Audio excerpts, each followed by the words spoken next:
Hello, everyone, and welcome to a brand new episode of the Geek Buddies.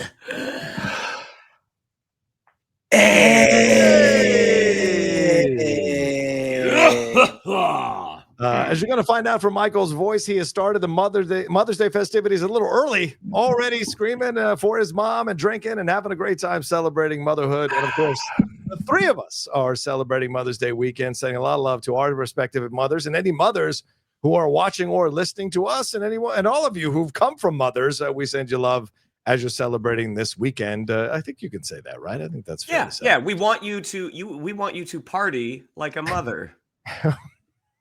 Yes, which means responsibly, get home before 9 p.m. and make sure you call and text to make sure you got home safe. Absolutely. Those are the three things you got to do. But this is the Geek Buddies. Let's introduce ourselves. I am John Rocha, writer, producer, and host here on the Geek Buddies.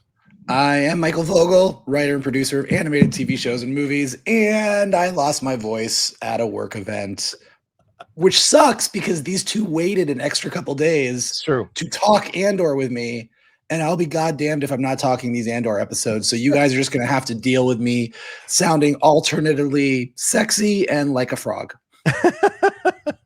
Yes. Straight from the Gorman Massacre. It's Michael Vogel. A lot of screaming in Gorman. And this is Shannon McClung. I'm an animation writer and a television actor. And I'm healthy. Don't brag. We got so much to get into here, as Shannon already teased the Andor spoiler review, and Michael teased the Andor spoiler review of these last three episodes. We will break them down here a little bit later on in the show. We're going to get into some DC news. We're going to get into a little bit of Marvel news as well. So thank you so much for joining us, and we're not going to waste any time because we have a limited amount of time to talk about all this stuff. So let's just jump into it right off the bat here. Ladies and gentlemen, I know you guys heard this yesterday. Let's talk about it. Mike and Shannon. Jake Schreier, Thunderbolts director Jake Schreier, is apparently being in talks right now, and this according to Justin Kroll over there at Deadline, NBC Dateline. No, Deadline. He is in talks to direct the X-Men movie, and apparently him and Kevin Feige had a wonderful and incredible relationship, as the article describes, working together on Thunderbolts, and so he looks to possibly be the choice here for the X-Men movie. And remember, Thunderbolts had a post-credit scene that was directed by the Russo brothers, and a lot of people think the Russo brothers are going to supervise the X-Men extension of the MCU with Kevin Feige. So, Mike, I'll go to you first. Your thoughts on Jake Schreier, Thunderbolts director Jake Schreier, possibly being the choice here? I mean, clearly he has a good relationship with Marvel. I mean, they liked what he did, and obviously, even though Thunderbolts / New Avengers didn't like blow up the box office, it's a really solid win for them. Like it's doing good. Fans are happy. So it makes sense that they would go in this direction. I think the big question is, was Thunderbolts a smallish movie because of the director, or was Thunderbolts a smallish movie because of the budget and the schedule and the cast? Because although all of us like Thunderbolts a lot and are really happy with it, I think everybody came out going, it felt a little small. We talked about it in our spoiler review with the action, with some of the moments. Could these have been bigger? Could these have been flashier? And if that's just a budget issue, and this is the guy and this is his step up to go into the big leagues and do the big Marvel movie, and he really shows us what he's got, great. If not, will X-Men end up feeling a little small? And I don't think Marvel wants to risk that. So I think he's definitely a director that Marvel likes working with. But, just because he did a good job with Thunderbolts doesn't necessarily mean he's the guy to tackle mutants. So it's going to be interesting to see. Look, it's the first Marvel movie in a long time that I've really enjoyed. So I wish him luck. I want to see him do more. But I also get very nervous when we talk about the launch of the X-Men and the mutants in the MCU. Okay, fair enough. Shannon, your thoughts here as you hear that Jake Schreier is the choice for, possibly the choice for X-Men. I mean, I've been a fan of his for a very long time, going all the way back to Robot and Frank, the Frank Langella movie that I always pimp out and I always try to get people to watch. And You do. They won't watch it unless I am physically with them, and even then, it is under duress.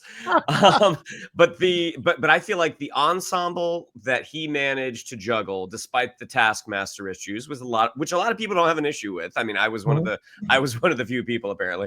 But I think the ability to juggle an ensemble, I think, has been proven. And a lot of times when you're looking at action in the MCU, I mean, especially as they've gotten further along the road, getting into phases 4, 5, and almost 6 now, a lot of directors, including like Nia DaCosta, have talked about that the director doesn't have that much to do with it. Like that, a lot of that stuff is kind of pre-cooked. So while I do agree that Thunderbolts action did feel a little small, especially with that rescue scene at the end. It just felt very, very choreographed. I don't know how much you pin that on Jake Schreier, whether or not that is something that just he was handed. It's like, all right, shoot this as best you can with these not limitations, but within these guidelines. So personally, I think he's a really, really solid choice. And the presumption is when we sort of exit the multiverse saga, I mean, is there going to be a Thunderbolts 2, a New Avengers 2? It doesn't seem like it. It seems like this is teed up to go into the next 2 Avengers films. So handing him another franchise, I think, is a solid choice. I think it's an interesting choice. It's not an exciting choice necessarily, because I think you guys bring up some valid points that would maybe support that, because Thunderbolts wasn't this incredibly, massively, amazingly directed movie, right? It's a very good, solid B+ movie. Not only B in terms of quality, but B in terms of the acting and writing, but B in terms of how it overall turned out compared to the other Marvel movies. So it's a very solid job from Jake Schreier. You're stepping up into the X-Men territory. This is not New Avengers or Thunderbolts or any of that. This is a whole nother ball game. People have a lot of feelings around these characters, whatever they settle on to be their X-Men for that movie. And there's a massive legacy that you're taking on. And I don't mean the Fox movies. I mean the X-Men from the comics. People are hoping that this is a 100% fantastic interpretation of the X-Men in the MCU.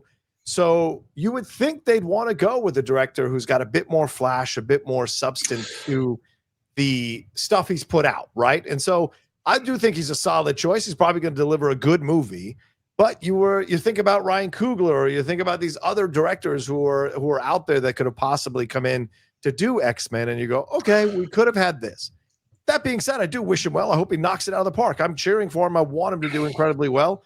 And we've seen that Marvel takes these smaller directors like the Russo brothers, like Ryan Coogler, gives them a bigger sandbox to play in, and they step up to the game. They don't all do it, Captain Marvel, but most of them do eventually get to that point. So maybe they see something in Drake with a bigger budget and with a little bit less of trying to cheapen everything, that he'll deliver a solid product. Plus, I imagine he's a cheaper hire than some of these other higher or flashier names possibly in the city. Well, I don't think they're worried about saving money on the director for the X-Men movie. That's a movie they're willing to spend the money on. But I do think you just think this. You don't know. No, I think this. I don't know anything, but I think it. Okay. But I do think that there's an art to working with Marvel and Kevin Feige in particular. And it does seem that there is a certain level of director that's maybe a little bit more pliant.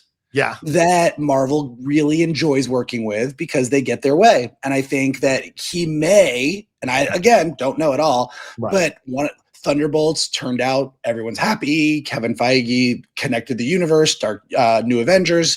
So I do think that there's probably something to be said for that. The other thing that I do think is worth mentioning, because you brought up Ryan Coogler, is, and again, Jake Schreier, great, solid choice. We're all very happy with Thunderbolts, but there's two different kinds of directors. There's directors that deliver solid movies, and there's directors where their vision is all over the movie.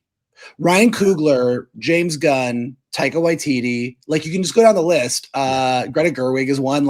These are directors that when they make the movie, you know that that's a Ryan Coogler movie. You know it's a Taika Waititi movie. You can just feel it. And I think a movie like X-Men and the mutants in general, they tend to do better with a very, very strong point of view. Mhm. The mutants aren't an idea where you can just go, here's some cool people with powers, here's an interesting story, here's a big third act battle. Right. Like, you're going to lean into a bunch of issues of identity and belonging. Like, it's just all over the DNA. You can't do it.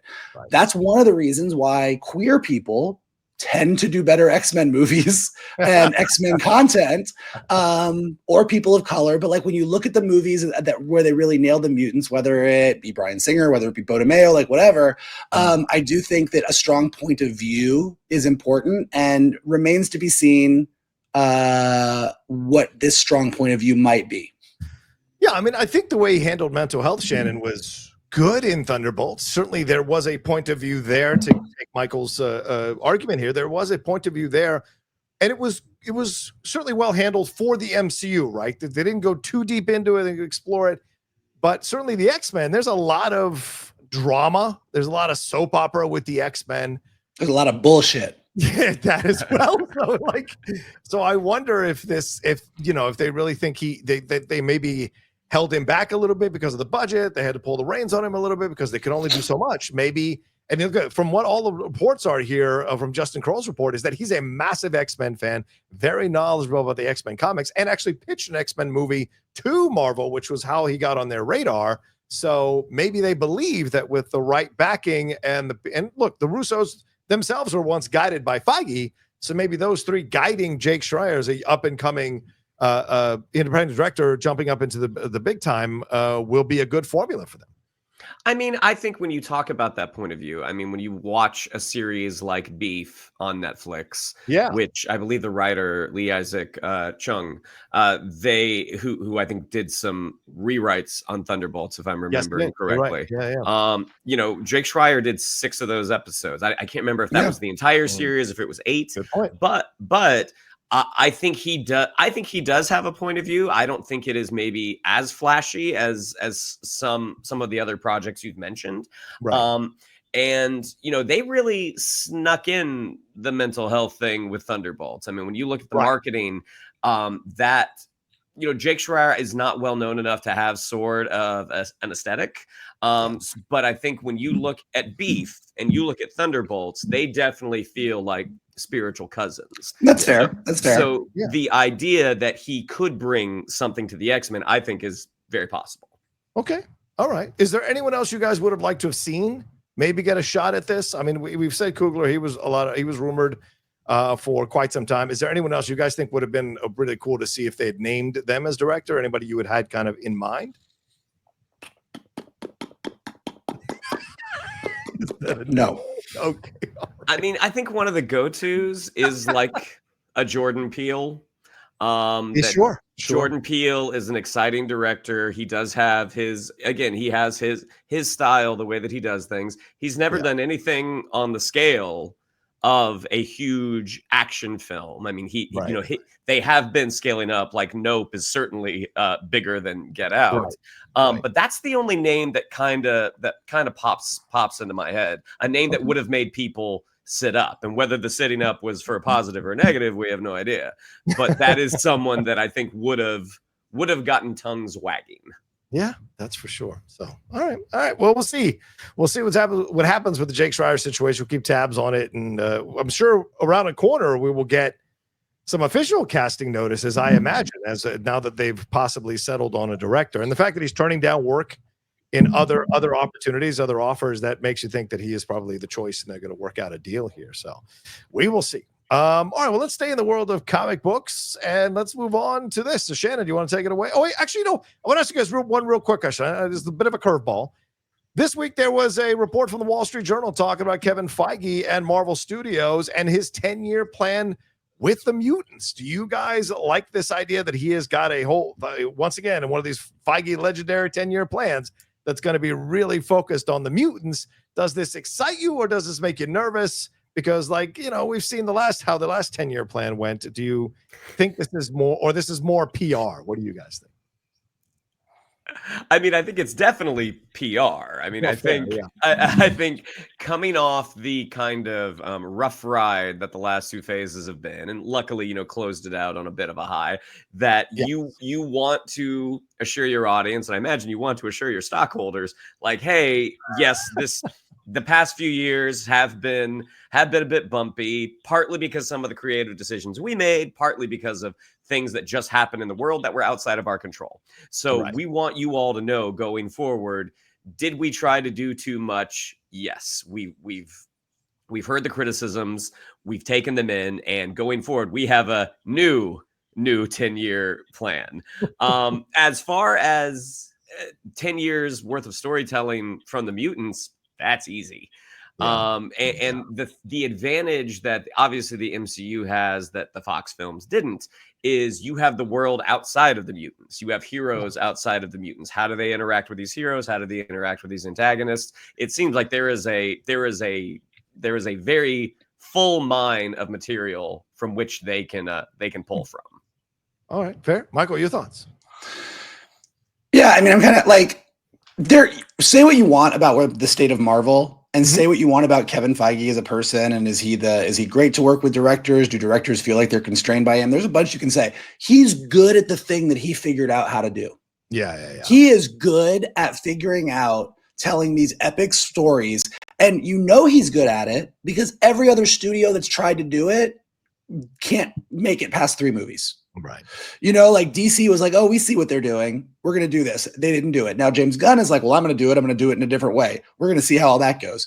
But despite the fact that, like, look, in the big scheme of things, this will be the proof in the pudding of his legacy, because if he does nail the mutant story, and Shannon's right, when it comes to, can we tell a bunch of stories about the mutants over 10 years, between everything that happens in the history of X-Men and combining that with X-Men versus Avengers, X-Men and the Fantastic Four, Franklin Richards is a mutant. Like, there's so many pieces of this that just sort of, you go, okay, I can see where this can go. Yeah. And this will be the proof in the pudding of either Kevin Feige was very lucky for the first 10 years of Marvel and never was able to get there again, or we'll go, wow, that multiverse saga, I guess it really was because of COVID and the strikes and Jonathan Majors and switching gears with Kang and Bob Chapek making us do TV shows because the Mutant Saga rocked. Or we'll go, no, okay, we're done with this. Let's move on. So it remains to be seen, but I wouldn't count Kevin Feige's 10-year plans out just yet. Yeah. He's earned the benefit of the doubt, even though recent results have been a bit mixed. I think he's earned the benefit of the doubt. It'd be interesting to see what he ends up choosing to be the TV series, who he ends up profiling in the movies, how they're connected, and what's the overall story that is going to tell here. Because bringing back the Russos, bringing back RDJ, bringing back all the old Avengers, it's going to be interesting in Secret Wars how that all works out to launch this new phase of the X-Men and what have you. And of course, Fantastic Four will have a large part to play in that new phase as well. And Spider-Man, which we'll see at some point when that goes into motion as well. So, okay, we'll see. We'll see what happens here. All right, let's move on. Shannon, we're into the DC portion of our geekdom. What's going on here?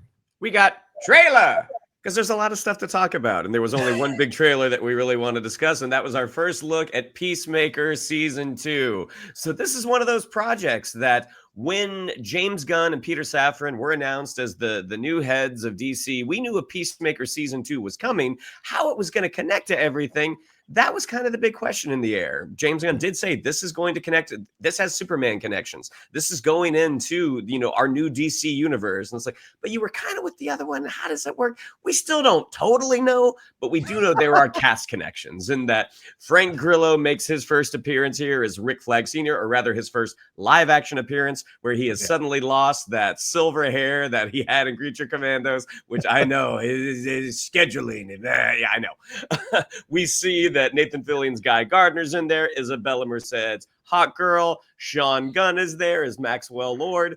Picking up from where the first season of Peacemaker ended, this seems like the next logical step, that you have this group of heroes, underdog heroes who save the world, and yet they still can't get any respect.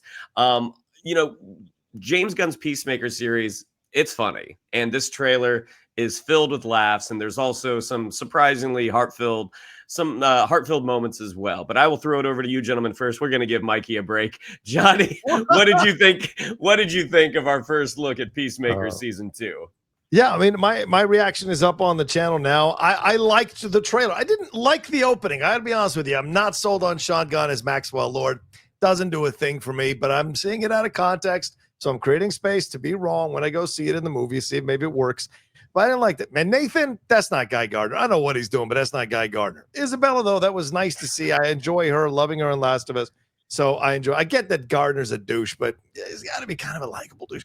Anyway, we'll move on from there. But I did like going back into the world of Peacemaker. I mean, this is my jam. I love this show so much. When the trailer was done, I almost started watching the first season all over again because it really is an exceptional show, an unusual and unique show with a lot of insane things that should not work in any way, shape, or form. But somehow James Gunn found the right formula to make this show work so well.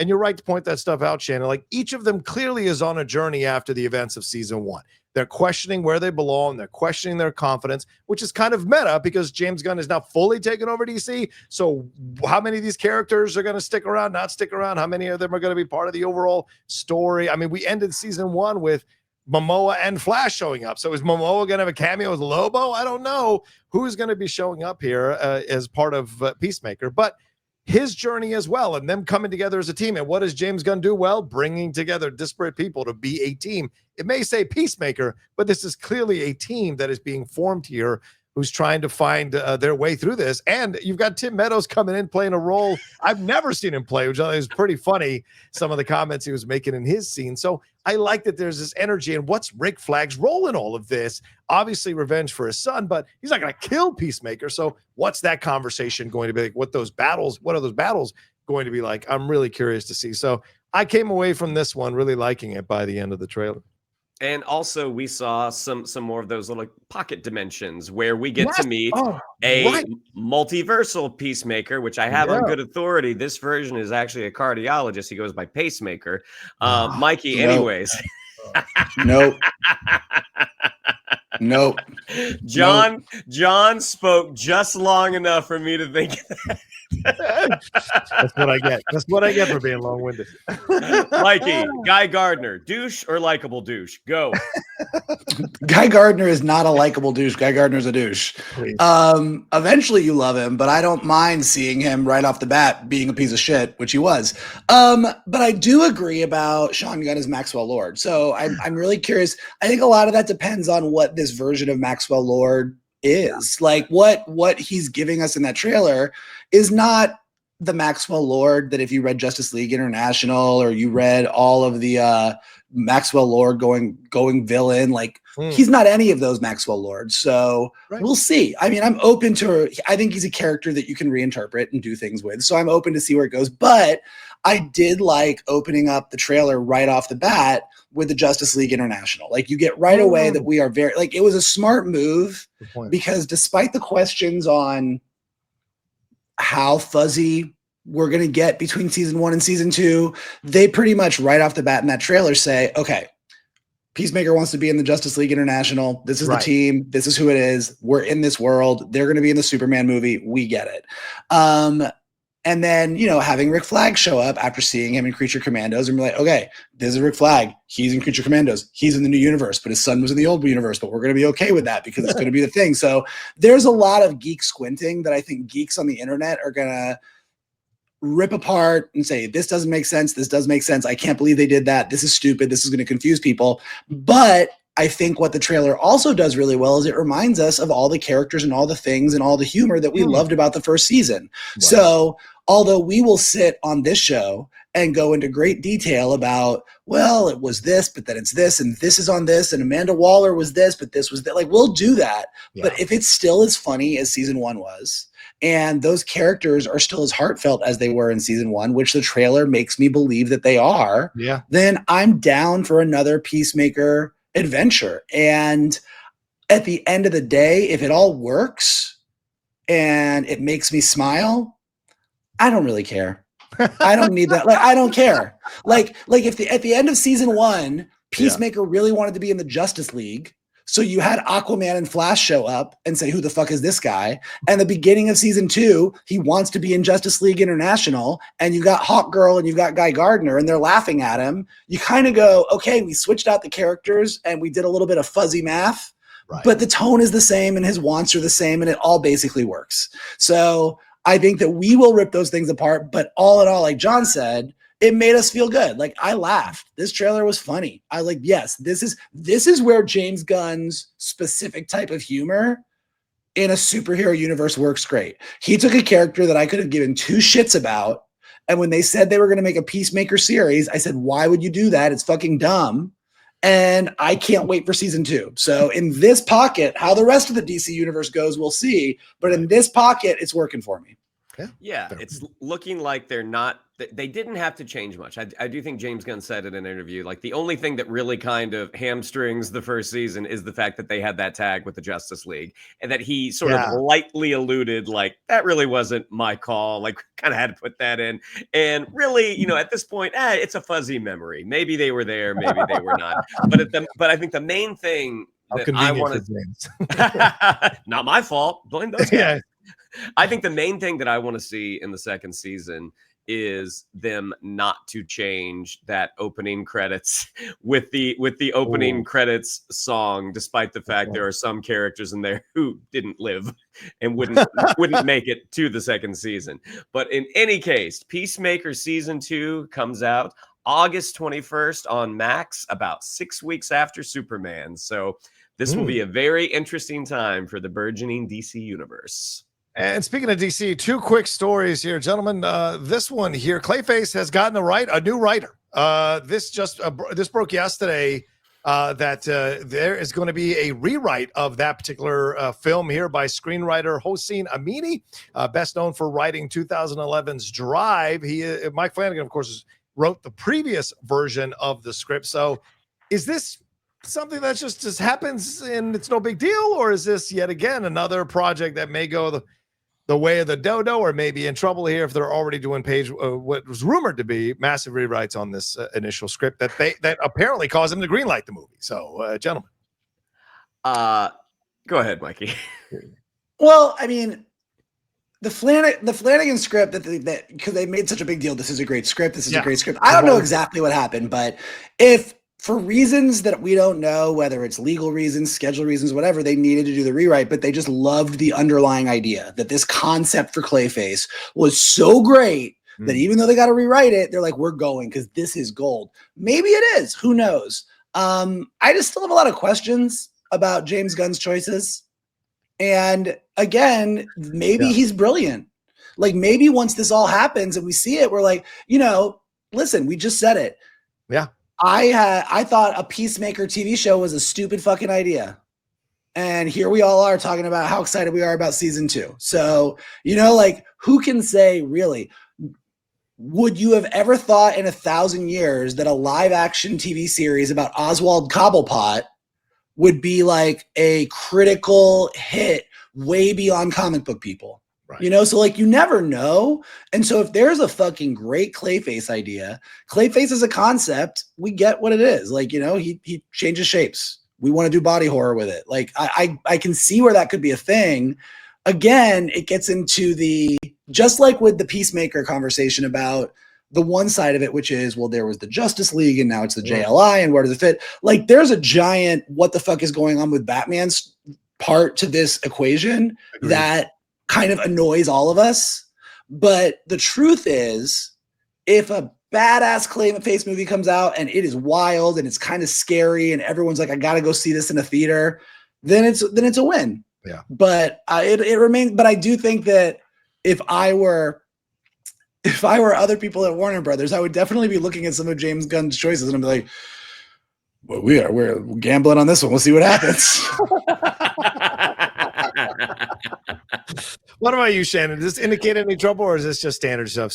Bringing in another screenwriter, and announcing it, and not bringing in somebody to do like a pass. This is like someone who is rewriting it. What are your thoughts here? Well, I mean, Mike Flanagan not doing it is not a shock because he is the point person on his Carrie series for Amazon Prime. Yes. So the fact that he's not, I don't think that's some some damning notion that he had a commitment that he wanted to see through. I do think Vogel is right that this initial script that got everyone so excited, and it's sort of like, boy, we love it.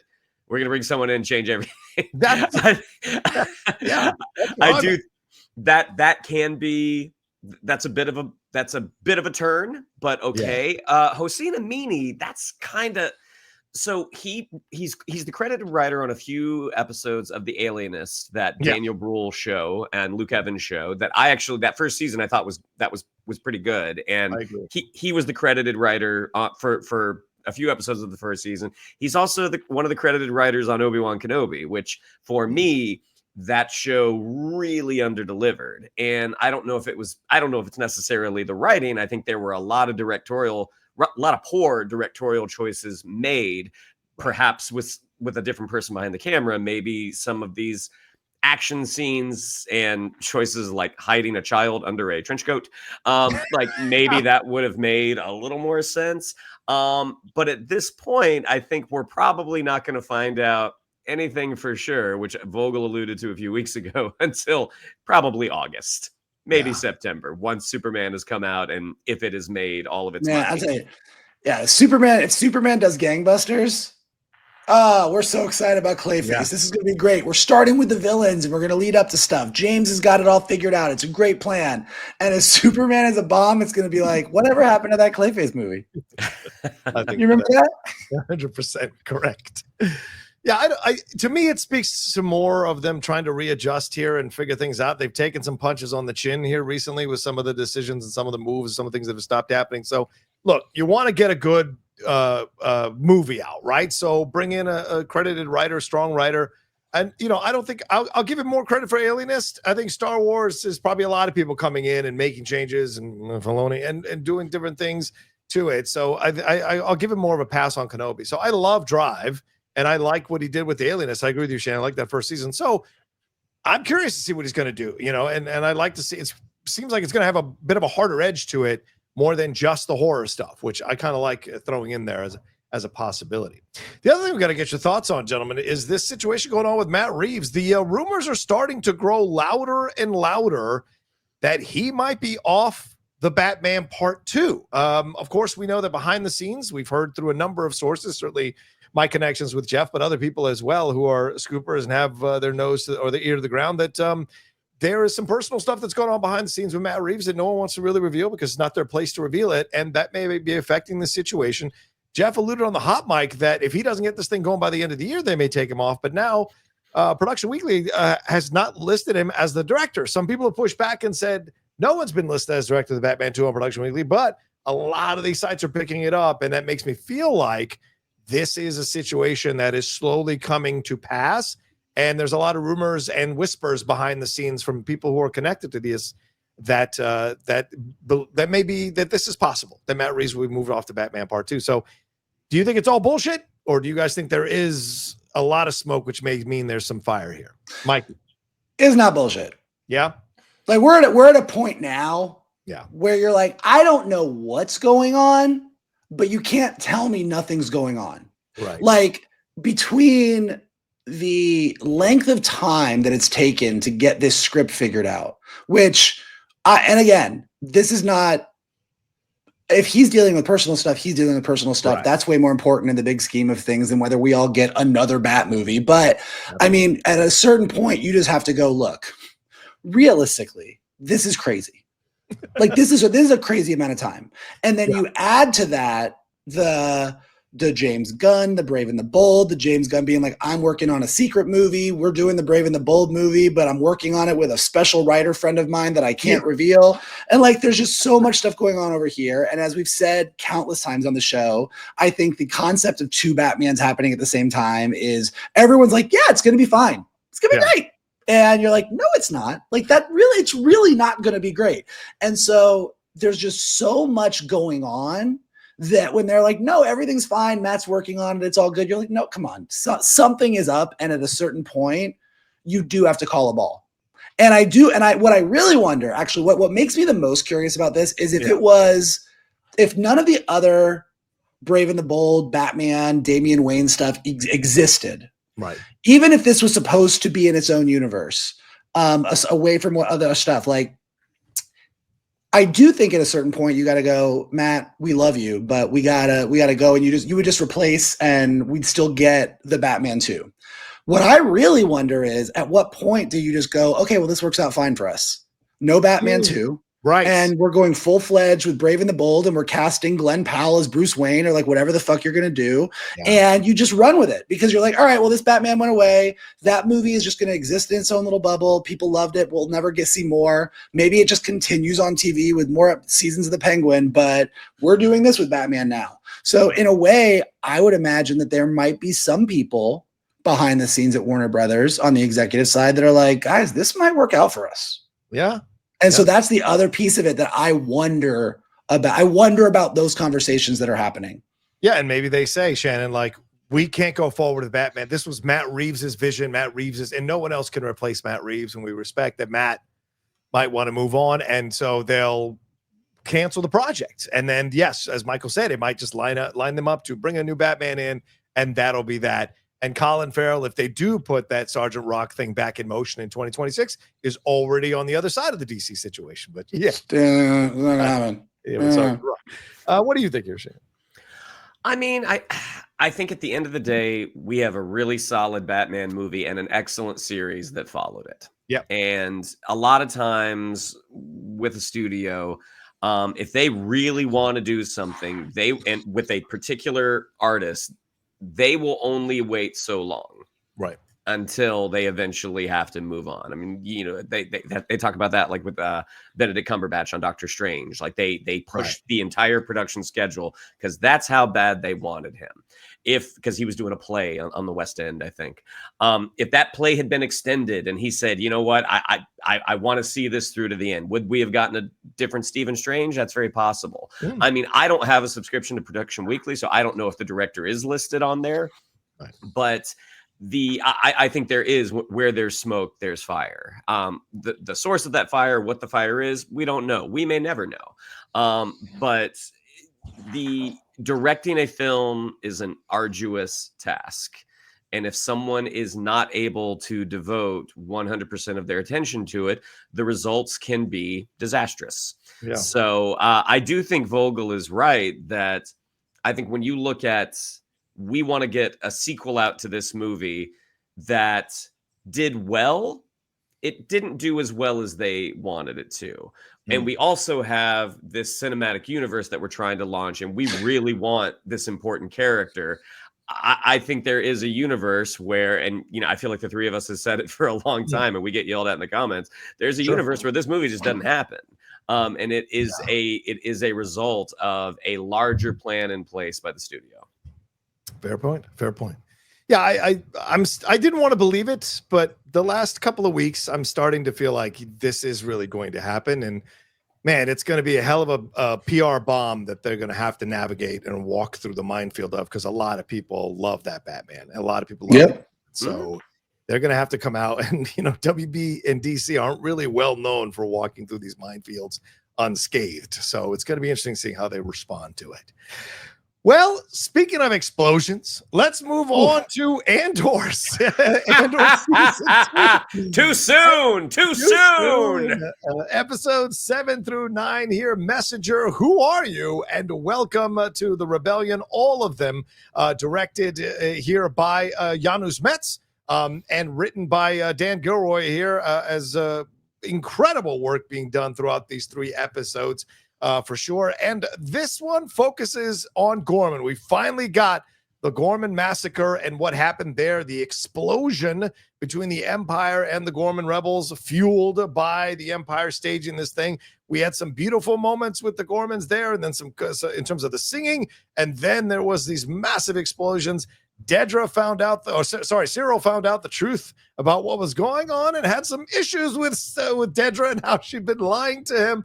And then we had a incredible speech, a rebellious speech here from Mon Mothma, who finally was welcomed into the rebellion. And by the end of it all, we have Bix leaving Cassian so that he can focus on the rebellion. So much happened here in these 3 episodes. You know, as I said earlier, My favorite episode of Star Wars TV was coming. It is episode 8. A lot of people love episode 9, but episode 8 is mine.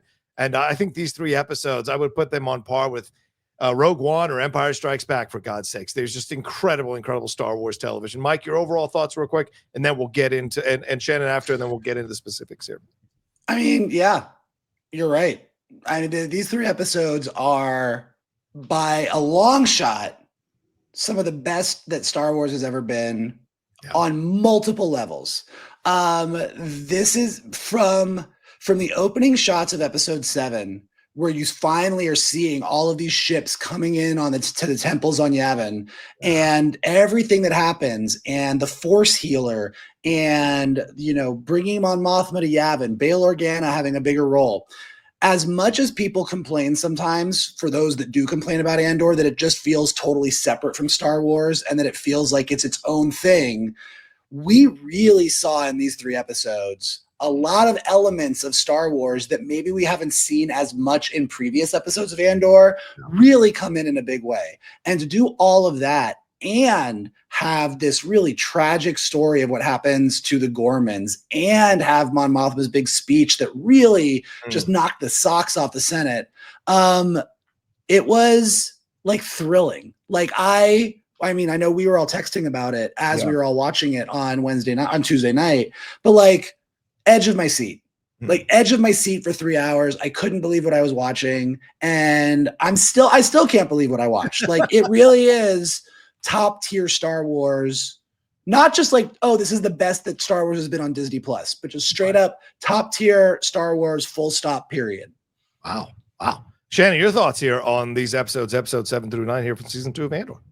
I mean, agreed. Like this is up there with Empire Strikes Back. This is up there with Rogue One. Something that Andor has been able to do is not just provide nuance for the rebels and what a struggle it is to get something like this organized, but they also provide nuance to the Empire. And it's not like, oh, they were actually trying to do the right thing. You saw how malevolent, how ferocious, and the unfortunate part is you see how applicable some of the things that the Empire is doing to the world that we live in today. And a lot of that is reflected in Mon Mothma's speech. I get that this isn't for everybody. And you know what? It's a big galaxy. I mean, there's parts of the galaxy where a Force healer shows up and it's like, oh boy, here we go. Someone with their crystals, some kooky woman over here is gonna lay hands on me and gonna make me better. It's a big galaxy, and there's room for all types of Star Wars. And I'm glad that they made room for this type of Star Wars, because not only is it a little bit more mature storytelling, but they talk about how George Lucas, there's a lot of allegorical stuff in the first trilogy. It's an allegory for the Vietnam War. And Tony Gilroy really leaned into that. I mean, especially in terms of the Gormans and how they are painted across the galaxy, like, oh, these awful people, look at what they're doing. I mean, it is just so captivating. And just, again, I'm so glad that we got this show, even though this show is going to end next week. Yeah, Michael, let's deal with Gorman. I mean, let's deal that. We'll do it in 4 sections. So let's deal with Gorman first here, man. Everything that happened, we saw the lead up in the first episode to eventually Cassian going to Gorman, spurred on by Wilmon through Wilmon because of Luthen. And he's going there to assassinate Dedra. And then he gets to see firsthand the Gorman massacre. You know, everybody's involved. Even the bellhop now has a bomb that he befriended earlier. Everything is happening here, and you see these young troops that are brought in. There's a new person who Dedra has to work with. I think Kaito is his name. And then they march these young people and purposely try to create an incident so that they can keep their narrative going of painting the Gormans as these people who harbor terrorists, who are terrorists. Where have I heard that before? And when that doesn't happen, they give the signal for one of their snipers to take out one of their own men in order to stage this idea that they're attacking the Empire, which sets off a massive explosion. And all these people die here senselessly and sadly. You have the horrific example of these Empire droids. The K2SO is just throwing people and killing them with one shot. And then all leads to Cyril and Cassian having an encounter. And then Cyril shockingly dies with Cassian saying, "Who are you?" before he dies, which is the ultimate insult. So then by the end, it is just wreckage by the time Cassian leaves there. So your thoughts on how they handled the Gorman stuff, the Gorman massacre, everything leading up to it, and the narratives afterwards? I mean, the care that they've taken to really build this thing. I mean, part of the reason that these 3 episodes work so well are the 3 episodes that come before, are the slow build of getting to know the Gormans, Cassian going and saying, these guys aren't ready for this. They're not built for this. And Luthen going, no, we're gonna do this anyway because there's something about Gorman. Lonnie told me we got to do this. And then the ISB doing what they're doing, like it just is so tragic because it feels so inevitable. And the Gorman people are just used. So even like as you were saying, you do have these beautiful moments with them all standing there. And look, you know, everybody knows what our politics are, but like, you know, whether it be Black Lives Matter, whether it's marching in protest to Donald Trump, like whatever it is, like in recent history, many of us have been in these, it's a pride march, it's whatever, like we've been in these big marches. And so when you watch all these people come in and they start singing their national anthem and there's all of this pride in who they are and there's like beauty in the moment, but even as that beauty is happening, it's so upsetting because you know that it is just going to do absolutely nothing. And it really does. And like, look, they've done what Andor's done really well. And it's something that some people don't love as much is that the Empire are not just mustache twirling villains in this show. Like they are brutally efficient at what they do. Even like what you were saying, it's not that they put those people out there, they put those soldiers out there, tried to make something happen. And then when it didn't happen, had the sniper shoot. That sniper was the plan all along. Like they wanted to incite, like Pendergast says it, or not Pendergast, what's his name? Partagast. Partagast. You can never get it right. Partagast says that to Dedra early on when she's like, just so you know, like we know they have weapons. And he's like, yeah, we're counting on it. Like the entire thing was designed from day one. The moment that Dedra said to Krennic in those first episodes, you need rebels that are going to be reliably what they need them to be. The plan was always to let these people get their wins for a year, let them think they were doing better than they were, and then pull the rug out from under them. And then when you added Kaido coming in on the other side, bringing in the most inexperienced Imperial soldiers they could find, and you have this guy saying to him, he's like, these guys are no good. And he's like, you shut the fuck up and take orders. Like, yes, when you take a bunch of inexperienced soldiers, send them into a powder keg that you have made sure is so virulent that they're going to have their weapons, and then you take that one shot, you know what's going to happen. And so just watching it happen was riveting and heartbreaking and horrible all at the same time. And then to add to that, you know, they've done this really great job as awful as they've made the Empire. I know that Cyril's a bad guy. I know Dedra's horrible. I kind of am rooting for this couple. Like, I feel bad for them. Like Dedra's clearly nearly reached her limit with Partagast. Like she's clearly getting agitated. She doesn't fully, even for her, this is a lot. But then you add to that Cyril thinking the whole time that he was like, well, I'm just going to I'm going to use these guys to find the real bad guys. Right. That's what I'm doing here. And then when he finds out that's not at all what happens and has his like complete breakdown. And so like, well, all of this is going on and I hate the Empire for what they're doing. I'm kind of fascinated by Cyril facing the reality of what he's done and Dedra being worried about Cyril while all of this is happening. And I'm like, this is riveting TV. Yeah. And then to have Cyril's arc end with who are you? Yeah. Like the last thing that like it's like he thinks that he is fucking what is Jean Valjean? Javert. He thinks he's fucking Javert. That's what I was gonna say.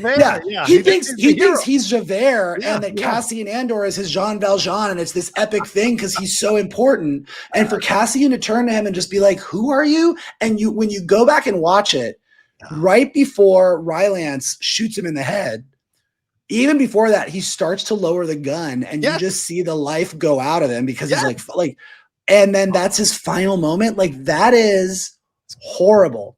And the last thing I want to say, there's just so much to say about Gorman, but the one thing I'll say is, another thing that Tony Gilroy added to the Star Wars universe that is really fascinating, because we didn't have it before, is what we used to see in Star Wars was there was the Empire. Yes. And there was the people that they were abusing. So you'd have these poor people in a small town that the Empire was knocking over their shit and taking their stuff. And they're like, we're afraid of the Empire. And then you had the rebels who were like trying to help those people. What you didn't have was all of the people that were listening to the mainstream media. What you didn't have, we knew the Empire was bad. We knew that there was bad guys, but we didn't ever see the thousands and thousands of people on planets that were ignoring what was going on and just listening to what the Empire was feeding them. So adding in all these news stories that are happening over the arc of Gorman, where every single news outlet is saying, oh, well, these poor Imperial officers are being attacked by these insurgents, and we just hope that the Imperials are going to be okay. And then at the end, after the massacre, they're like, these poor Imperial officers that died protecting, like the Gormans did this to them. And so when you watch people responding to that, whether it's at the Senate, whether it's Cyril's mom, that's a whole level of Star Wars that we don't get. Like, all the people that just ignored what was going on when it was right in front of them. And that's a very interesting element of the Star Wars universe to me. Some people probably hate it, but I think it's fascinating. I agree. And you can't ignore the connections Gilroy is trying to make and the side he is taking in all of this, and showing Cyril's mom with her two other. I mean, it reminded me of the end of Requiem for a Dream when they commit Ellen Burstyn to that I think so, to that mental asylum because she's gone insane. Like, the three of them sitting there holding each other, crying. It's that kind of energy. And what did Cyril tell her? Stop watching the Empire News. You're watching too much of it, right? And what do some people feel about their parents watching a certain network, and they're like getting brainwashed by this bullshit because they're not looking for other answers to what's going on. It's a great point you bring up, Michael. And of course, all your other points as well. Shannon, your thoughts here on everything that happened with Gorman and what it led to by the end, all the destruction and the sadness. You know, the first 3 episodes of this season, I was not bowled over by. I liked them. Yeah. I thought the second set of 3, I was like, this was really good place setting, and this is the payoff. I mean, this set of 3 is really like the penultimate episode before the finale. That is going to be the next set of 3. Yeah. Looking at the journey specifically of Cyril, this is someone who thinks he's doing the right thing, and that is the most heartbreaking part. Is he actually thinks he's the good guy.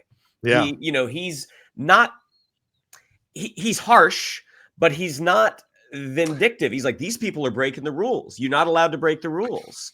I'm here to enforce those rules. And again, the comparison to Javert is perfect. He gets to the end there when he drops that blaster that he's about to shoot Cassian with, and he realizes my existence, my whole thing here in Gorman, it did not matter. I should never. My fucking mom was right. I should not have been here. Again, just a fascinating arc. And also going to Dedra. Like, Dedra has been cold as ice since when we first met her in season 1, and there was a little bit of sympathy for her towards the end of season 1, where she was subjected to that attack on Ferrix. But you look at how she's using Cyril, and that moment when he comes up to her, kind of demanding answers, and she kisses him, thinking, I mean, I think that is purely what Denise Goff said in an interview, that she's a psychopath. She's like, does she love this guy? No, he's useful. And I'm going to do this thing to get him to stop barking at me right now. Again, all of these characters, the whole point of view of the Empire, again, it is endlessly entertaining. When Dedra reaches out to Partagaz and she's bothered and he says, you seem animated. That is such an incredible incredible statement to make. I can't wait to use it on someone in my life. The next person who's angry at me to be like, you seem animated.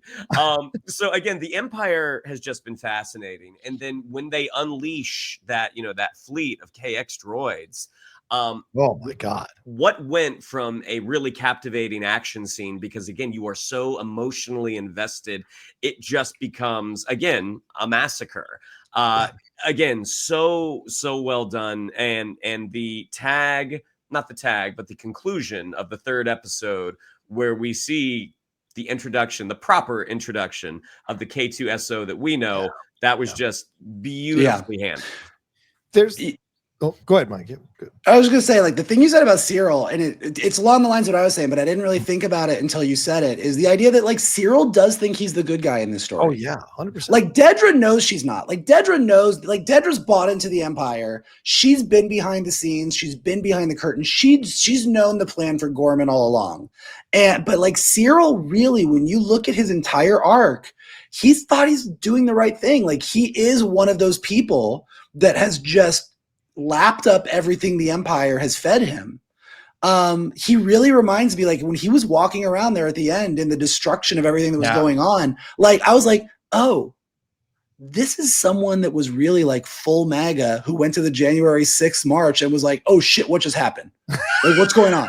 I gotta get out of here. This is not what I signed up for. Like, it was just like, that's kind of what he was. Like, it was, and then with Dedra, even though I said last week that I think she was totally cold in using Cyril, I do think in this episode I was really surprised because I do think she cares about him. Like when he's out there and she's like, go find him right now, get him back here, don't let him out there. And then at the end, when she has her panic attack, I don't think that panic attack is, oh my God, I'm responsible for killing these people.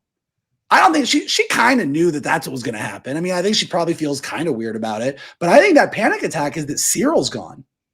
To me, that's what I think. It might not be, but like that, and maybe we'll get more clarity in the last few episodes. But I found those levels to her that I didn't really think she had to be really fascinating. Well, I think that's where I was going to start with my comments. Is there's a gutsiness over these 3 episodes that you rarely see, especially in the world of Star Wars, in the world of any franchise. I don't even want to be saying just Star Wars, any franchise. To go this bone deep in your analysis and in your commentary of what is going on in the world, and to be allowed to do it under this big tent and show the brutality and the step-by-step process of how an entity will manipulate a populace, their own populace, the populace that's there, to purposely create narratives that are false because it helps their desire to get minerals or ore or whatever it is. Because remember, Dedra's the one that says, wait, they couldn't figure out how to do it. There's a synthetic version of this that you need for this energy thing. It's like, no, Partagaz says, we have deadlines. They couldn't do it. We have deadlines. We have to do this, right? Even Partagaz is feeling the stress of it all from the Empire. And so everybody involved in this is at a high level of stress about it all. And then it has to pop off because the Empire needs what it needs. And you are all in service of the Empire. So you need to make it happen. And the way it pops off, I was crying through episode. I'm going to cry now. I was crying through episode 8 because of how I feel that and how I know that. Because you guys know I'm politically whatever. And yes, sometimes I'm over emotional, whatever. But like, I feel that. And the people singing was devastating. And then when it popped off, knowing that they purposely staged it, it just was so heartbreaking. And to see people being killed so maliciously by the Empire, but then adding the droids. That's the thing. That's the guts. Yes, the Empire, we've seen the Empire do it. Let's really show how ferocious these people are and how they will use technology to murder these people under a false thing because they need the resources. It's essentially an allegory for colonization. It's absolutely an allegory for colonization. Yeah. This idea, we need these minerals, we need your precious resources. We are going to fabricate whatever we are because we control the media in order to allow us to do this. And then we'll paint ourselves as the victims because you dared to fight back. And I thought that was fucking genius. And hold on, Mike. And the Dedra and Cyril thing, I agree with you guys a lot. I think I'm more with Michael. I think they did care for each other in the most fucked up way that you can. Because remember, she grew up in a Empire kindergarten. Like, you're not really taught empathy in an Empire kindergarten. So I think when she has the panic attack, it is for Cyril, but it also is because the situation got out of control for her. Her power was taken from Partagas. This is not how she wanted this to go down. And remember, Partagas says to her, you got to agree to this because you will advance.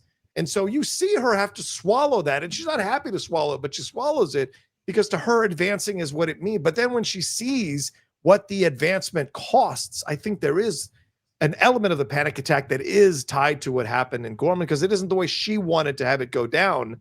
It was taken out of her control and given to Partagas, and Partagas is the one to bring Kaido. Partagas is the one to stage all this stuff.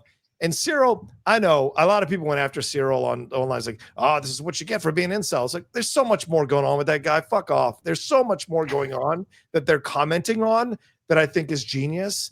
And Shannon, you said it best. That moment where he realizes, and his mom might have been right the whole fucking time. What an amazing FU to have in that moment for that character. But I still felt sympathy for him. Because he realized, because he's a rule follower. Even with the Empire, he was pushing back against the Empire because he was saying to Dedra, tell me what the truth is. He even choked her, which is something he had never done, standing up to a woman. Darth Vader wouldn't stand for that. Yeah, exactly. But he did that and to get the answers, because he wanted those. He had gone to the Nerd Rage place and just exploded and choked her to get those answers.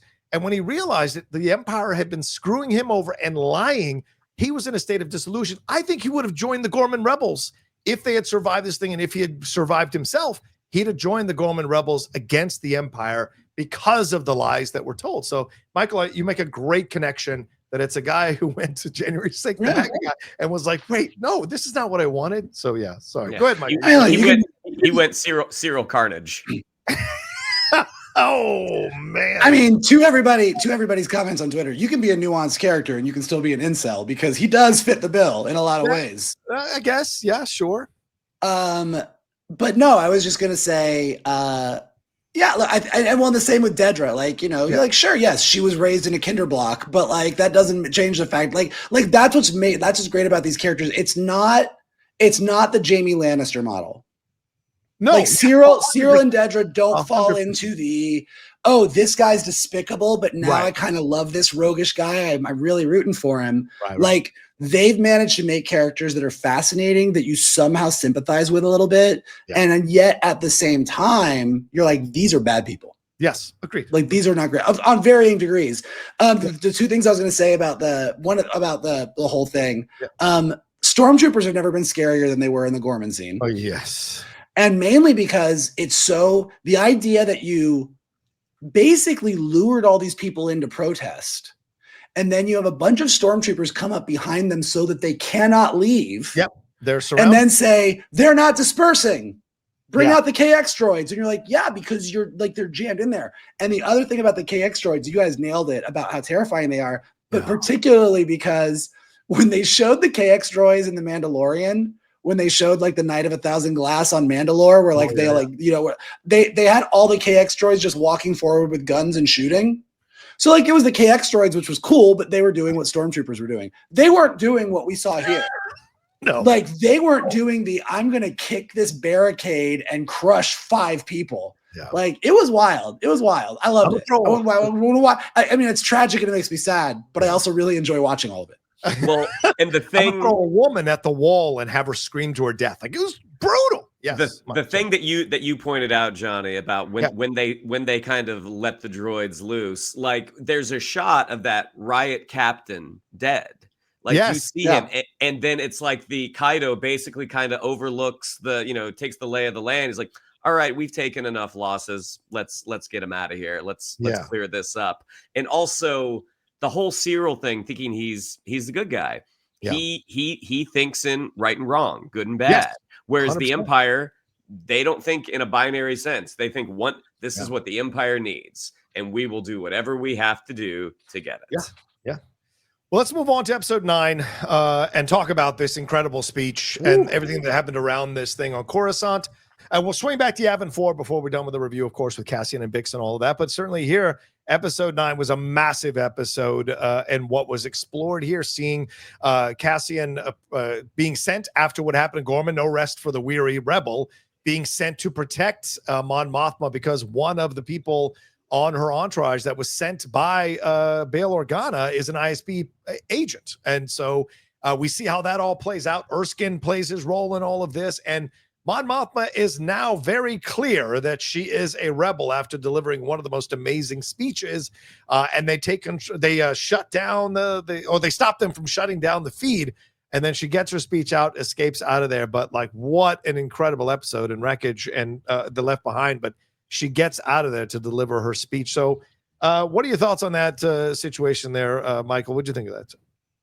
Well, I'm glad Mother's Day is coming up because Mon Mothma was mothering all over this episode. Hello. It was amazing to watch. Like I was like, episode 8 is amazing. I do think I like episode 9 a little bit more because I was just like wrapped up in this stuff. Because like this is a departure. Like this is where the rebellion takes off in a different direction. Yeah. It's not that Mon Mothma wasn't a part of the rebellion. She's been a part of the rebellion the whole time. She's been working with Luthen, and she and Bail have been making these plans. Like she's been doing this the whole time. Up like there. She, yeah. Yeah, but up there is necessary. Like you don't get. I'm not saying it isn't, but like she's been doing it. Like that's the thing, and she even says to Bail. When she's like, we gotta go, like I'm making a speech and we're getting out, and he's like, we can't do it, and she's like, what is gonna be scarier than hiding the way that we've been hiding for the past like 5 years? Like they've been living in hiding in the Empire, like underneath the thumb of the Emperor, and she's still been trying to do everything that she's been doing. But what's really interesting about this is, and it's like it even ties back to a little bit of the conversation that Wilmon and Cassian have in the episode 7, is this idea that like Luthen doesn't like Yavin. Luthen doesn't like the Bail Organa plan. Like this is too public. This is too many people. It's too many risks. He wants to stay in the shadows. So everything that's happening with Mon Mothma and her whole conversation with Luthen, where he's like, you have to trust me, don't trust Bail, do this. And like, he's right. Lonnie revealed, like he was correct about that. But that, and then when Mon Mothma says, do you remember Takoma? Do you remember what you did to him? Like you made that decision so fast. Like I'm more scared of you than anybody else. I think if I go out in the open, you're going to have me killed just so you can stay in secret. Right. And so you really get that this is like a defining moment for the rebellion where certain people are building that coalition. And other people are never going to get to that point. And the only reason the rebellion worked was because of this bigger coalition. And so like that kind of gives Mon Mothma's speech this added weight, because her stepping up publicly, which no one has done yet. Everyone's been in the shadows doing their stuff. Her standing up publicly. And I loved how they had all the other senators coming up and just being as obsequious as they possibly could, saying, oh God, those Gormans, the poor Imperials, I am so sad. What are we going to do? And for her to stand up in front of all of them and give this absolute 100% banger speech that feels like if AOC said it today, it would be the exact same speech, and really like denounce the Emperor in front of everyone. That going out public, the fact that that went out to the galaxy and everybody heard it, it's just that one more moment where the rebellion became a real and public thing. And that's what allowed the rebellion to avoid all of the fake news. Like all of these are just insurgents. These are just this. These are a bunch of bad guys in the shadows. Once someone on like Mon Mothma, because she was up here the whole time, does that and then goes and says, I'm with the rebels, that's what gave them credence. So it was like, it really had this feeling of weight to it. And even like Bail Organa being like, I can't go yet because we're not ready. I'm going to stay here and do what I need to do to give everyone on Yavin more time to like build up our army. Like all of it, like that's what I was saying. Like this is where it really started to link up with the Star Wars rebellion that we actually know. And seeing how you transitioned from this to this with this big speech that anyone who's a Star Wars fan knows about, but we really got to see it come to life in a real bigger way. I was like all in, and finally getting that moment where Mon Mothma and Cassian meet each other. And understanding why this moment was so important and how she wasn't going to make it out of that building without Cassian. Like there was no way she was going to survive. And she even says it to him in the safe house. She's like, I don't even know how to thank you. And he says, make it worth it. Yeah. So this just had the awesome weight of it was a spy drama. It was like intrigue. It was political, but it was like this felt like we were really building to the Star Wars that we know. Yeah. What do you think, Shannon, of all that happened in episode 9 with her and the speech she delivered and how she got out of there, and her seeing that people will actually be killed right in front of her if she's going to be part of this rebellion? Because quite a few shocked reactions when Cassian was mowing down people. What do you think of this whole thing? I mean, the argument that I like 8, I like 9, I think there's no way to separate them. I think That's a great point. They are inherently linked, because this is the moment that the rebellion on top met the rebellion on the bottom. I mean, this is when they become one, and it never would have succeeded if those two sections didn't join. I mean, looking at it's easy to look at what is happening on the ground level with Andor and be like, my God, this is awful. This is impossible. How are you going to defeat this? But then when you look at Mon Mothma, because you have all the pomp and circumstance and all the money that is on that level, and you look at the step that she had to take, that, again, as you both pointed out, Mon Mothma would not made it out if not for Cassian and Cloris, a guy that she found out had not been fully honest with her, and she felt so betrayed. And again, if she didn't have that guy, again, the rebellion potentially would not have happened, because she wouldn't have made it out. The cloak and dagger aspects, again, the ISB reaching out to the driver and trying to figure out where is she right now. Is Cloris the name of the driver? Is Cloris the name of her guy? I can't remember. Clovis. Clovis is the name. Erskine is the name of her assistant. Erskine. And Clovis is the driver. Got it. Yeah. Okay. I didn't want to get yelled at in the comments.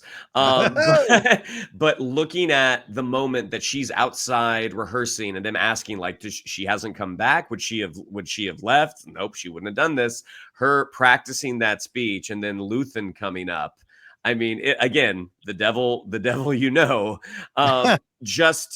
you understand where she's coming from. Like, you understand the fear, the threat that he presents. Like, we're on the same side, but we're going about it two different ways. Like, you are doing the things that I can't do. Like, not only as someone in my position, I can't get my hands dirty like this, but also I've never witnessed the things that you've had to do. And she does, as she's escaping, when Cassian and Erskine kill those two people. Yeah. Again, just such a well done sequence, and a little bit of luck about him being from the Mid-Rim Network, and the operator being like, "Oh, you're gonna have to float today. Here's what's going on."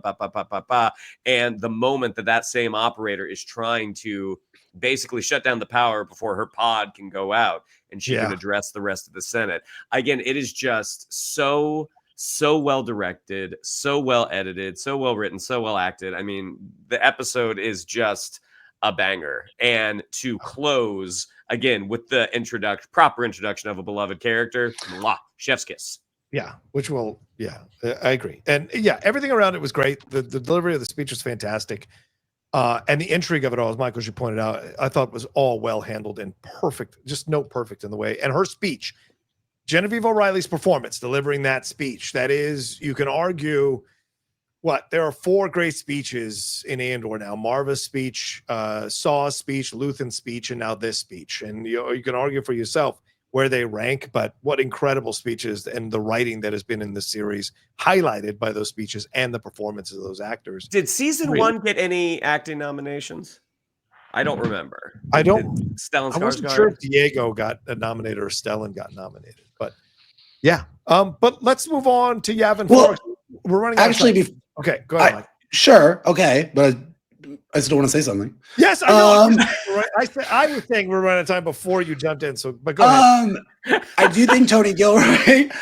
Tony Gilroy deserves like a little bit of credit for being really graceful with Rebels and the animated part of Star Wars, because we've traversed a lot of this. Like, Rebels already did the Mon Mothma Gorman massacre speech, and then and then Erskine brought her to the Ghost, and the Ghost got her to Yavin, and there's a whole story about it.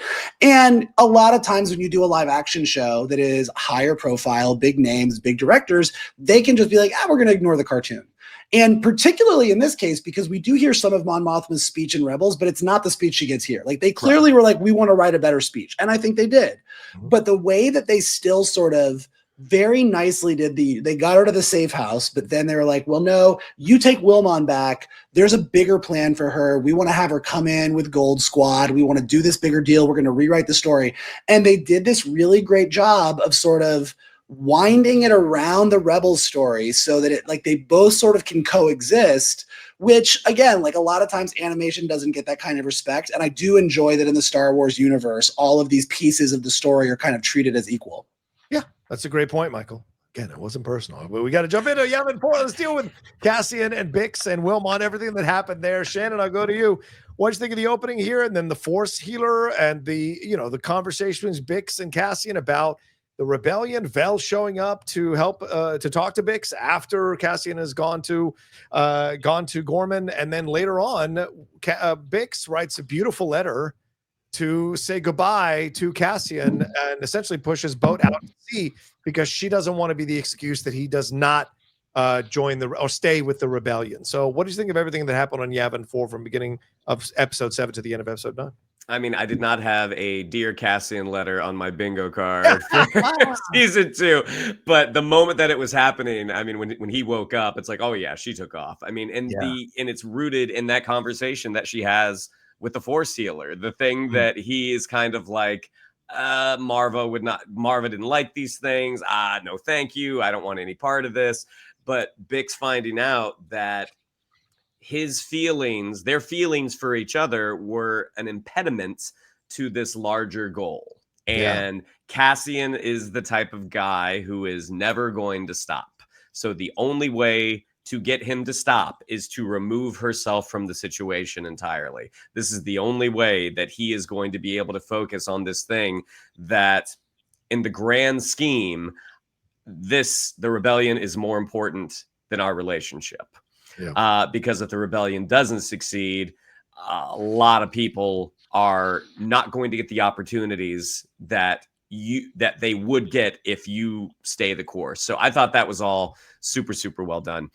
Knowing that Wilma made it off again made me super happy because I was just like, oh yeah, he's gonna die.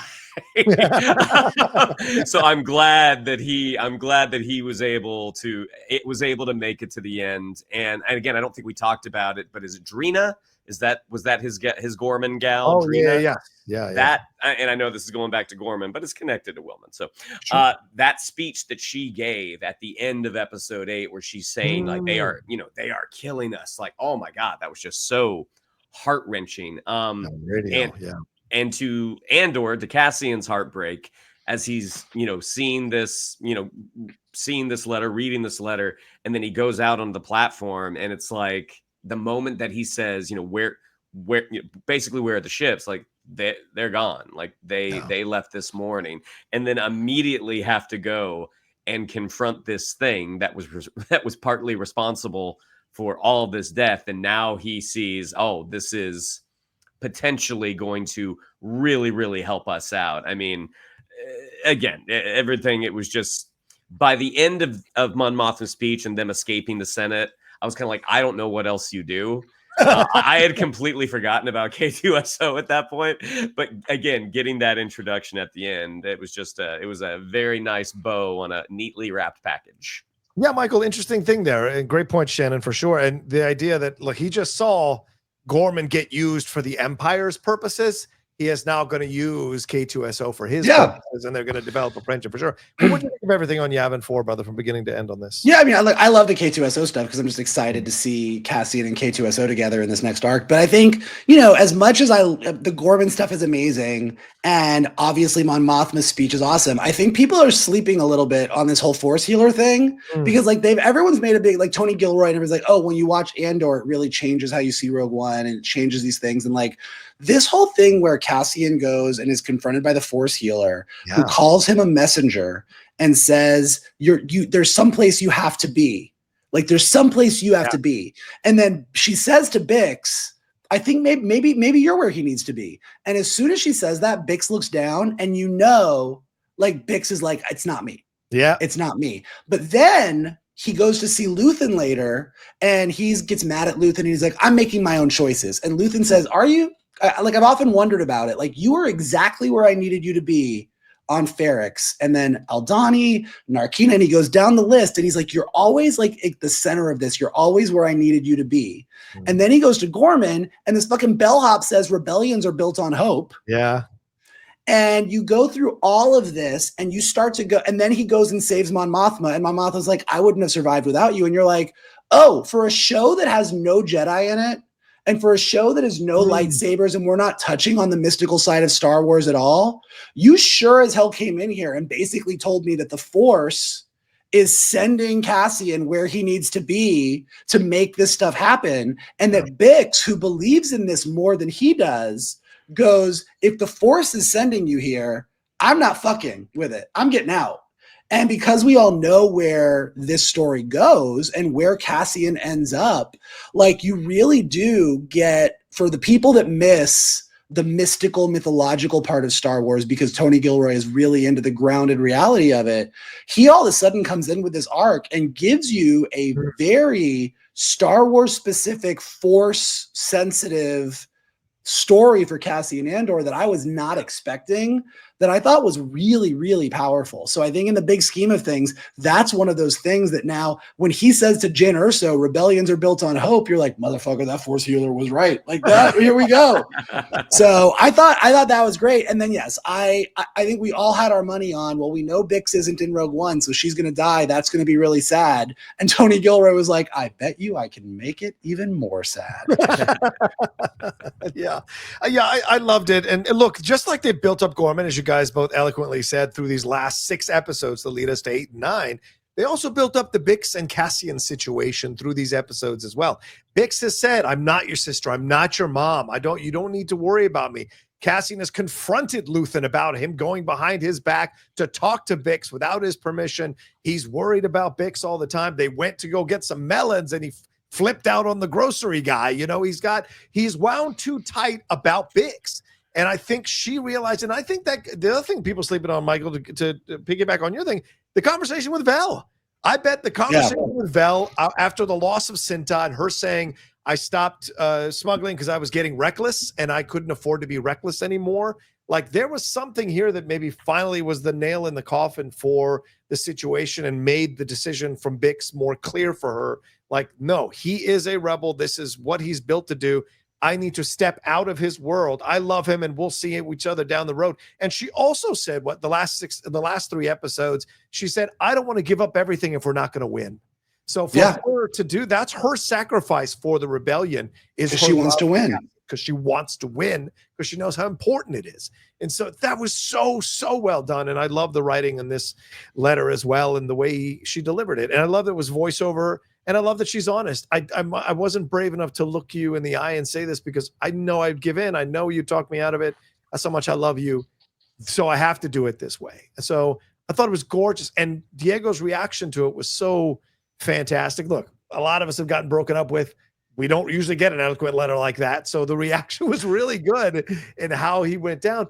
And then I've seen some people push back on the K2SO thing. It's too quickly after the loss of Bix, but I actually think it's perfect, because that's how life is. And especially when you're in a war, like, you don't have time to grieve and mourn and all. Like, you have to move on to the next thing because you got to win. And having him move on to K2SO, I thought it was a nice way to keep us with that feeling of hope by the end of 3 very devastating episodes. I thought it was smart on that end. All right, final words here, because we got like 4 minutes. We got to go. Michael, final words on these 3 episodes. Where we're going? Do you think in the next 3? Because I can't say anything. Go ahead. Yeah, these three are like just going down in the Star Wars history books as 3 of the best. I don't expect the next arc. I don't expect the final arc to kind of reach this peak, but I am so excited to see how this story wraps up. And I am even more excited to like put on Rogue One almost immediately after and kind of take that in as the 5th story in the arc. And really just see how it sits with me, seeing all of these characters that we've now gotten so much more backstory on. So yeah, I couldn't be happier. Season 2 has, I think, surpassed all of my high expectations, and is a stronger season than season 1, which I really enjoyed, and I can't wait to see how it wraps up. Yeah, it's crazy because like so many people were like, well, I want 4 seasons of Andor. And it's like, well, maybe this model did work in the end. So I don't know. Shannon, what are your final thoughts here on these 3 episodes as we wrap up and what we're going to see next? Again, looking at the 12 episodes of season 2, I do agree with Vogel that at this point, yes, season 2 is the superior season. That's not to take anything away from season 1. Season 1 was great. We wouldn't have gotten to season 2 without it. But in terms of the grander Star Wars universe and getting us to the areas that we know, I mean, season 2 is just it's aces. And again, when you look at that 3-episode drop, this was the penultimate episode. Like in most premium cable shows, it's the second to last episode where all the big stuff happens. The finale tees up the next story, and that next story we've already gotten. And I think it'll be a satisfying, and we already know a successful tee up. Yeah, agreed. And I look forward to talking about those next 3 episodes with you guys because, of course, I've already seen them, and so just sitting on what happens for so long, it drives you insane. So it's going to be fun to be able to talk about it all with you guys for sure. All right, well, yeah, and I agree. You guys know how I feel. I already said like this is. I already tweeted it out. I already posted on social media. This is for me. This might even be. This might even be better than Empire, which I don't think I ever thought I was ever going to say about anything. And so it's amazing, these 3 episodes. It's incredible Star Wars. And this is what I've been begging for since 2015 when they bought Star Wars. You can go back and find old episodes of Far, Far Away. And I've been saying this for 10 years that this is the kind of Star Wars I want. And it's great to see it finally happening under Tony Gilroy. All right, well, there you go. That's our conversations about a number of topics, including our spoiler review for the last 3 episodes of Andor Season 2. Thank you so much for joining us, whether you're listening or watching us. Shannon, what do we have to tell them? Yeah, if you'd like to follow us on social media, on Twitter, it's at geek_buddies, on Instagram at _geek_buddies. If you'd like to follow me on social media, on Twitter, it's at Shannon_McClung, on Instagram at Shannon the Geek Buddy. If you'd like to follow Mr. Vogel and wish him to get better soon, it's at MKToon. If you'd like to follow Mr. Rocha and let him know, hey, we knew it wasn't Vogel smacking the desk this time. It was you. It's at the Rocha Says. I know, you're right. I was a little passionate. Mikey. Hit the like button, subscribe to the Nala Nation page, leave your comments below. What did you think of it? If you're listening to us on a podcast, stars, likes, up in the rankings. Retweet this video, send it to your friends, hang out with your buddies, the Geek Buddies. This is great. This is great. There you go. All right. Thanks, everybody. Take care of yourselves. Be well. Happy Mother's Day to everybody who's celebrating Happy Mother's Day. Enjoy yourselves. Have a great time. And we'll talk to you next time with another brand new episode here of the Geek Buddies! Hey. Hey!